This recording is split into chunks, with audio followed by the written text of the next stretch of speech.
রকমের ব্রেসলেট শুধু যে শৌখিনতা বা স্টাইলের জন্য আমরা ধারণ করি তা নয়, অজান্তেই কিন্তু সাফল্য এসে যায়। ধরুন আমরা কেউ লাল রঙের ব্রেসলেট কিন্তু আমরা ধারণ করি।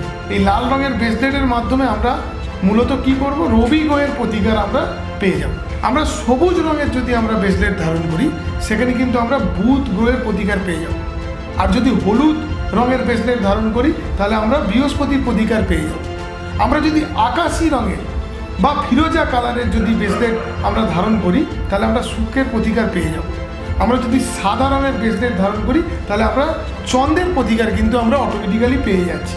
এবং গেরুয়া বা লাল রঙের বা মেটে সিঁদুর রঙের যদি আমরা ব্রেসলেট ধারণ করি তাহলে আমরা মঙ্গলের প্রতিকার কিন্তু আমরা পেয়ে যাচ্ছি। আমরা যদি খয়েরি বা মেরুন রঙের কোনো ব্রেসলেট ধারণ করি তাহলে রাহুর প্রতিকার আমরা পেয়ে যাচ্ছি। এবং ছাই কালার বা অফসেট হোয়াইট কালারের যদি আমরা ব্রেসলেট ধারণ করি সেখানে আমরা কেতু গ্রহের কিন্তু প্রতিকার কিন্তু আমরা পেয়ে যাচ্ছি। তাহলে স্বাভাবিকভাবে আমরা নবগ্রহের এই ধরনের আমরা প্রতিকারগুলো কিন্তু অটোমেটিক্যালি বিভিন্ন কালারফুল ব্রেসলেটের মাধ্যমে কিন্তু আমরা অটোমেটিক্যালি পেয়ে থাকি।